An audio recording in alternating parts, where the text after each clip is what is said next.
Hello, ನಾನಿವತ್ತು ಬದನೇಕಾಯಿನ ಚಟ್ನಿ ಮಾಡಿದ್ದೀನಿ. ಅದು ಯಾವ ಥರ ಮಾಡೋದು ಅಂತ ಹೇಳ್ಕೊಡ್ತೀನಿ. ನಾನು ಫಸ್ಟು ಬದನೇಕಾಯಿಗೆ ಈ ಥರ ಎಣ್ಣೆ ಹಚ್ಕೊಂಡು ಅದನ್ನು ಸುಡಬೇಕು. ಎಣ್ಣೆ ಯಾಕೆ ಹಚ್ಕೋಬೇಕು ಅಂದರೆ ಅದು ಸುಟ್ಟ ಮೇಲೆ ಸಿಪ್ಪೆ ಚೆನ್ನಾಗಿ ತೆಗಿಬೋದು, ಈಸಿ ಆಗುತ್ತೆ ಸಿಪ್ಪೆ ತೆಗಿಲಿಕ್ಕೆ. ಅದಕ್ಕೋಸ್ಕರ ಎಣ್ಣೆನ ಅಪ್ಲೈ ಮಾಡಿಕೊಂಡು ಈ ಥರ ನಾನು ಸ್ಟೌವಲ್ಲಿ ಸುಡ್ತಾಯಿದ್ದೀನಿ. ಒಲೆಯಲ್ಲಿ ಸುಟ್ಟರೆ ಚಟ್ನಿ ಟೇಸ್ಟು ತುಂಬ ಚೆನ್ನಾಗಿರುತ್ತೆ. ಕೆಂಡ ಇರುತ್ತಲ್ಲ ಒಲೆಯಲ್ಲಿ ಕೆಂಡ, ಅದ್ರ ಮೇಲ್ಗಡೆ ಈ ಥರ ಎಣ್ಣೆ ಹಚ್ಚಿಬಿಟ್ಟು ಸುಟ್ಟರೆ ತುಂಬ ಚೆನ್ನಾಗಿರುತ್ತೆ. ಆಮೇಲೆ ಬದನೇಕಾಯಿ ಚಟ್ನಿಗೆ ನಾನು ಈರುಳ್ಳಿ, ಬೆಳ್ಳುಳ್ಳಿ ಮತ್ತು ಹಸಿಮೆಣಸು ಮೂರನ್ನು ಸುಟ್ಟು ಹಾಕ್ತಾಯಿದ್ದೀನಿ. ಟೇಸ್ಟು ಚೆನ್ನಾಗಿರುತ್ತೆ ಸುಟ್ಟು ಹಾಕಿದ್ರೆ ಅಂತ. ಈ ಥರ ಬೆಳ್ಳುಳ್ಳಿ ಈರುಳ್ಳಿಗೂ ನಾನು ಈ ಥರ ಪ್ರಿಕ್ ಮಾಡಿಕೊಂಡ್ರೆ ಅದನ್ನು ಟರ್ನ್ ಮಾಡಿ ಸುಡಲಿಕ್ಕೆ ಈಸಿ ಆಗುತ್ತೆ. ಹಸಿಮೆಣಸು ಅಷ್ಟೇ, ಖಾರಕ್ಕೆ ಎಷ್ಟು ಬೇಕೋ ಅಷ್ಟು ತೊಗೊಂಡಿದ್ದೀನಿ. ಜೀರಿಗೆ ಮೆಣಸು ಇದ್ದರೆ ಅದು ಹಾಕಿದ್ರೂ ಚೆನ್ನಾಗಿರುತ್ತೆ. ಹಸಿಮೆಣಸು ಸುಡಬೇಕು. ಸಿಮ್ಮಲ್ಲೇ ಇಟ್ಕೋಬೇಕು ಫ್ಲೇಮ್ನ. ಮಧ್ಯೆ ಈ ಥರ ತಿರುಗಿಸ್ತಾ ಇರಬೇಕು, ಅದು ಎಲ್ಲ ಕಡೆಯೂ ಸುಡಬೇಕು ಚೆನ್ನಾಗಿ. ಹಸಿಮೆಣಸು ಇಷ್ಟು ಸುಟ್ಕೊಂಡಿದ್ದೀನಿ, ಸಾಕಾಗತ್ತೆ.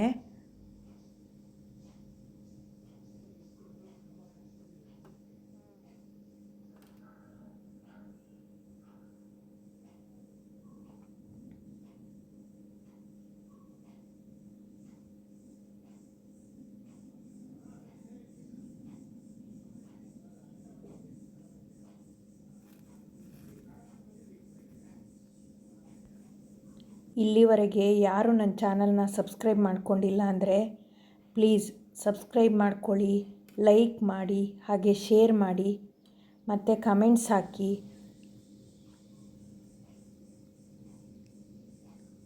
ಬೆಳ್ಳುಳ್ಳಿ ಮತ್ತು ಈರುಳ್ಳಿ ಸುಟ್ಟುಕೊಂಡಿದ್ದು ಸಾಕಾಗಿದೆ, ಅದನ್ನು ಸೈಡಿಗೆ ಇಟ್ಕೊಂಡಿದ್ದೀನಿ. ಈ ಥರ ಸುಟ್ಟಾದಮೇಲೆ ಅದು ತಣ್ಣಗಾದಮೇಲೆ ಈ ಥರ ಸಿಪ್ಪೆ ತೆಗಿಬೇಕು.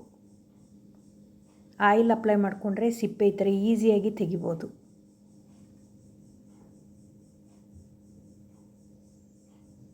ಈ ಥರ ಬಿಡಿಸ್ಬಿಟ್ಟು ಇಡಬೇಕು, ಅದು ಫುಲ್ ಒಳಗಡೆ ಎಲ್ಲ ತಣ್ಣಗಾಗಬೇಕದು.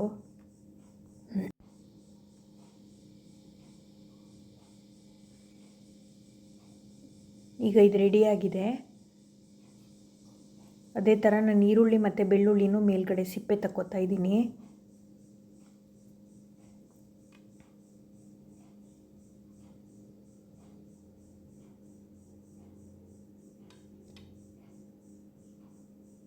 ಎಲ್ಲದೂ ರೆಡಿ ಮಾಡಿ ಇಟ್ಕೊಂಡಿದ್ದೀನಿ.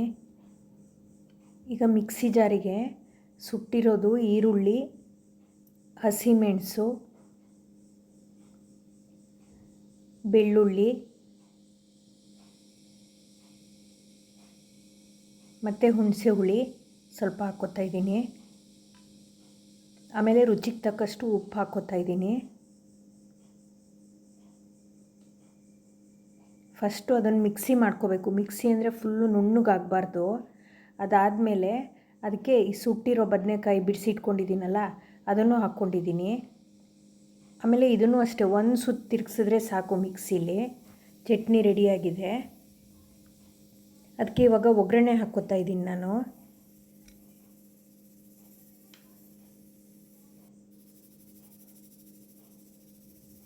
ಒಗ್ಗರಣೆಗೆ ಬೇವಿನ ಸೊಪ್ಪು, ಸಾಸಿವೆ ಮತ್ತು ಒಣಮೆಣಸು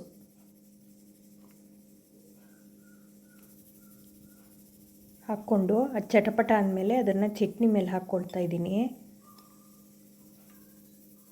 ಒಗ್ಗರಣೆ ರೆಡಿಯಾಗಿದೆ. ಈಗ ಅದನ್ನು ಮೇಲ್ಗಡೆ ಚಟ್ನಿ ಮೇಲೆ ಹಾಕ್ಕೊಂಡ್ರೆ ಚಟ್ನಿ ರೆಡಿಯಾಗಿರುತ್ತೆ. ಇದು ಬಿಸಿ ಅನ್ನ, ಚಪಾತಿ, ರೊಟ್ಟಿ ಇದಕ್ಕೆಲ್ಲ ತುಂಬ ಚೆನ್ನಾಗಿರುತ್ತೆ.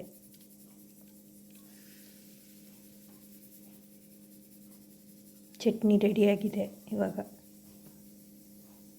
Thank you.